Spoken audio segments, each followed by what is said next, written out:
कहा था आपसे कि मैं आपको गार्डनर थ्योरी का जो उन्होंने बहुबुद्धि सिद्धांत दिया है, जो बार बार क्वेश्चन में आप देखने को आपको मिल रहा था, मैं उसका एक वीडियो बनाकर आपको दे दूंगा। जय हिंद, मेरा नाम है शिवम झा और आप देख रहे हैं let's crack CTET by Shivam Jha पर। मैं आपके उज्जवल भविष्य की कामना के साथ आपके साथ खड़ा हूं और आपसे ये उम्मीद करता हूं कि यदि आपको मेरा वीडियो ये पसंद आता है तो आप लाइक, शेयर और सब्सक्राइब जरूर करें। मैंने आपको बताया था कि गार्डनर महोदय ने 1983 में 7 बुद्धि सिद्धांत दिया था, फिर उन्होंने 1998 में 8 दिया और 2000 में जाकर फिर 9 सिद्धांत दिया। लेकिन खैर ये हर राज्य स्तरीय शिक्षक भर्ती परीक्षा में पूछे जाते हैं। सीटेट रीट सबका ये क्वेश्चन फेवरेट क्वेश्चन रहा है। तो चलते हैं इनके बहुबुद्धि सिद्धांत के थ्योरी पर। देखिए, बहुबुद्धि सिद्धांत के प्रतिपादक हावर्ड गार्डनर थे। इन्होंने यह सिद्धांत 1983 में दिया। देखिए, 1983 में इन्होंने 7 तरह की बुद्धि बताई, लेकिन फिर उन्होंने अपने थ्योरी का संशोधन किया और 1998 में उन्होंने 8 प्रकार की बुद्धि बताई। फिर 2000 में उन्होंने 9 प्रकार की बुद्धि बताई। चूँकि सीटेट या कोई राज्य स्तरीय परीक्षा जो है वो एनसीईआरटी को फॉलो करता है। जब आप एनसीईआरटी का बुक पढ़िएगा तो उसमें 1998 का दिया हुआ 8 बहुबुद्धि सिद्धांत ही दिया गया है। इसीलिए अगर यदि आपके ऑप्शन में आ जाए कि कितने सिद्धांत हैं तो आपको बताना है। अगर ऑप्शन में अगर 8 दिया हो तो ये एनसीईआरटी के हिसाब से सही माना जाएगा। एनसीईआरटी के हिसाब से सही माना जाएगा। 7, 8, 9 यदि ऑप्शन में दिया हो तो आप 8 मारिएगा, क्योंकि एनसीईआरटी को जब आप अगर मान लीजिए कि सीटेट अगर इसको गलत भी मानती है तो आप रेफरेंस दे सकते हैं कि एनसीईआरटी में 8 बहुबुद्धि सिद्धांत जो हावर्ड गार्डनर महोदय द्वारा दिया गया है। तो चलते हैं आज के पहले बहुबुद्धि सिद्धांत पर। देखिए, हावर्ड गार्डनर का पहला बहुबुद्धि सिद्धांत है सामुदायिक भाषाई बुद्धि, वर्बल लिंग्विस्टिक इंटेलिजेंस। इसके माध्यम से भाषा का ज्ञान के साथ साथ भाषा पर अच्छी पकड़ होती है। जिसमें यह बुद्धि का विकास होता है वह वकील, कवि और पत्रकार बनते हैं। जैसे कि आप देख रहे हैं कुमार विश्वास का फोटो, ये कुमार विश्वास हैं। ये भारत के अथवा विश्व के जाने माने कवि में इनका स्थान है। कुमार रविश को आप जानते हैं कि ये रमन मैग्सेसे पुरस्कार प्राप्त करने वाला भारत के पहले पत्रकार हैं। एनडीटीवी से जुड़े हुए थे, पर हालिया दिनों में कुछ अंदरूनी विवाद के कारण ये अपना स्वतंत्र यूट्यूब पे अपना चैनल चला रहे हैं। तो सामुदायिक भाषाई बुद्धि, वर्बल लिंग्विस्टिक इंटेलिजेंस उनको कहते हैं जिनका भाषा पे अच्छी पकड़ होती है। और भाषा पे पकड़ या तो पत्रकार का हो सकता है, जो कि आप न्यूज़ रीडर के रूप में आप देखते होंगे, या फिर कवि का जो अच्छे से वार्ता करते हैं अच्छा, या फिर वकील का जो अपना प्रोफेशनल को यूज करते हुए कोर्ट में अपने दूसरे वकील अथवा जज के सामने अच्छे से जिरह करते हैं। तो ये भाषाई बुद्धि का प्रकार है। इनका दूसरा बुद्धि सिद्धांत है तार्किक गणितीय बुद्धि, लॉजिकल मैथमेटिकल इंटेलिजेंस। तार्किक गणितीय बुद्धि, लॉजिकल मैथमेटिकल इंटेलिजेंस, इसमें तार्किक योग्यता, गणना अधिक होती है। इस बुद्धि का विकास हो तो लोग वैज्ञानिक, लेखपाल या बैंकर बनते हैं।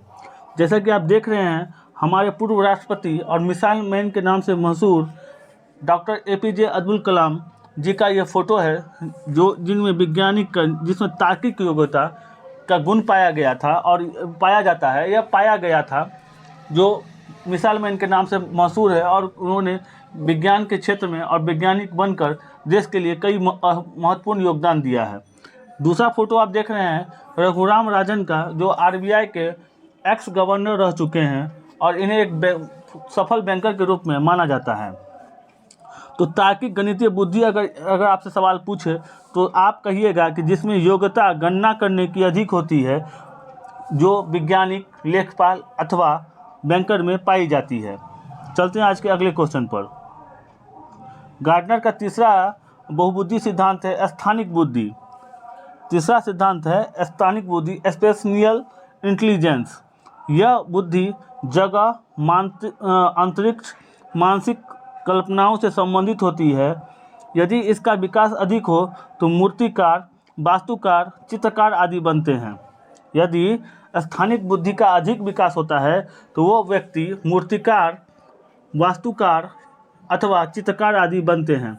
जैसा कि आप पहला फोटो देख रहे हैं, ये लॉर्ड पिकासो का है जो महान पेंटर रह चुके हैं, और दूसरा हमारे भारत के महत्वपूर्ण और अद्वितीय पेंटर राजा रवि वर्मा का है, जिनका इतिहास में अतुलनीय योगदान और उनका इतिहास स्वर्णिम अक्षरों से लिखा गया है।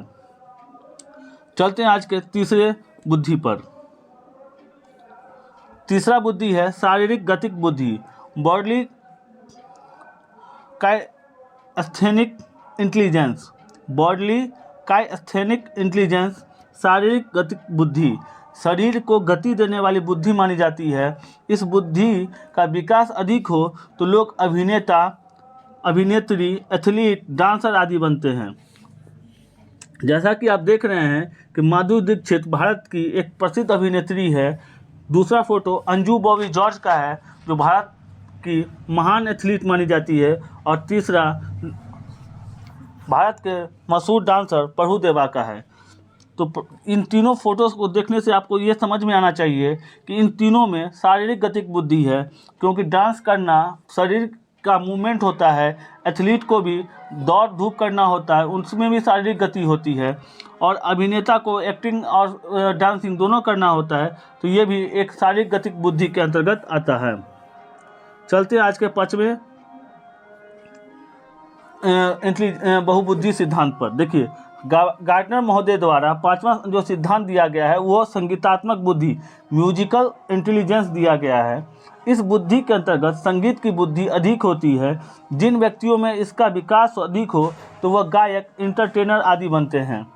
आप जानती हैं कि अब लता मंगेशकर जो भारत कोकिला के नाम से मशहूर है और भारत रत्न विजेता भी रह चुकी हैं, इनका भी देहांत हो चुका है, और इनको भी संगीत के क्षेत्र में लता मंगेशकर को, इनके कंठ को माँ सरस्वती का आशीर्वाद माना जाता है।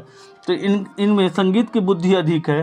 दूसरा है कपिल शर्मा, ये इंटरटेनर हैं, साथ में संगीत का भी इनको अभ्यास है, तो इन्हें हम इंटरटेनर को लेकर ही चलते हैं। तो इन दोनों में संगीत की बुद्धि अधिक होती है, और जिन व्यक्तियों में इसका विकास हो तो वो गायक लता मंगेशकर और इंटरटेनर कपिल शर्मा जैसे बनते हैं।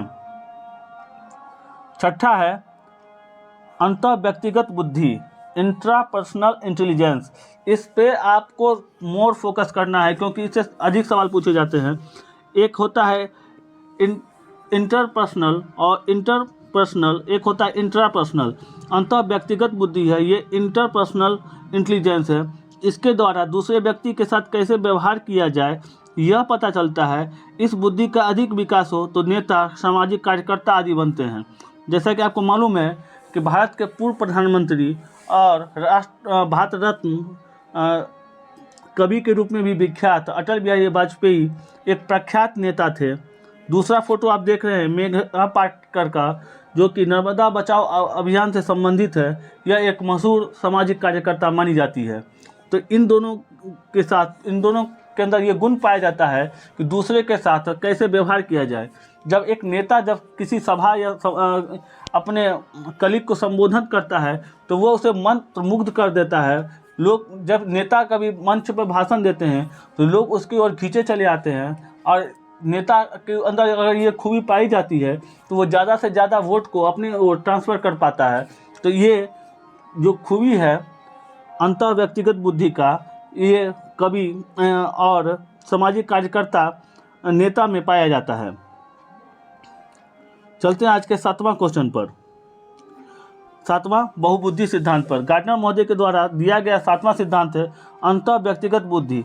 वो आप जो देख रहे थे उसको आप गौर कीजिएगा, उसमें लिखा हुआ है इंटरपर्सनल इंटेलिजेंस, और ये जो सातवां है वह है इंट्रा पर्सनल इंटेलिजेंस, अंतर व्यक्तिक बुद्धि।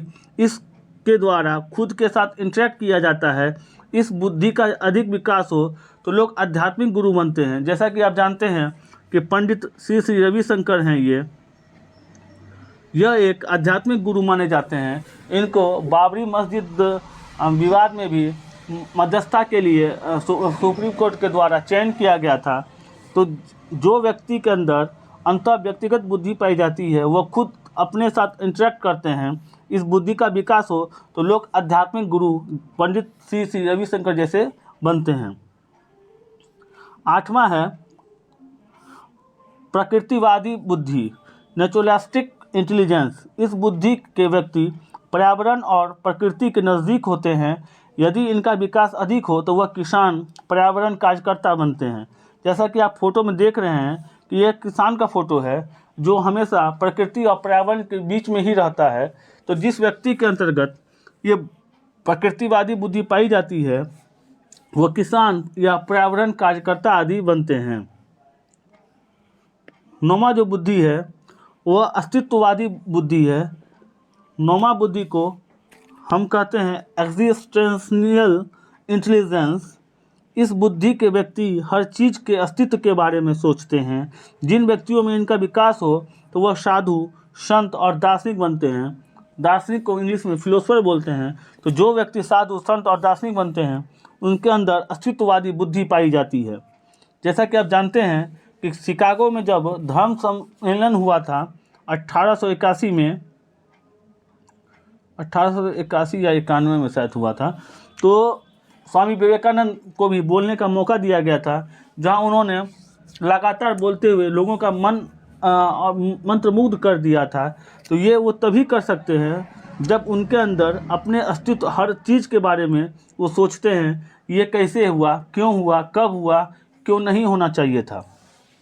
तो जैसा कि आप देख लिए हैं कि हार्वर्ड गार्डनर के बहुबुद्धि सिद्धांत 9 प्रकार के हैं। उन्होंने 1983 में 7 दिया था, 98 में 8 दिया, 2000 में 9 ठो दिया था। लेकिन एनसीईआरटी बुक जो कि सीटेट फॉलो करता है उसको ऑथेंटिक मानता है।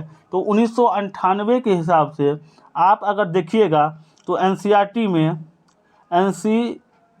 में 1998 में दिया गया 8 बहुबुद्धि सिद्धांत ही आपको पढ़ना है।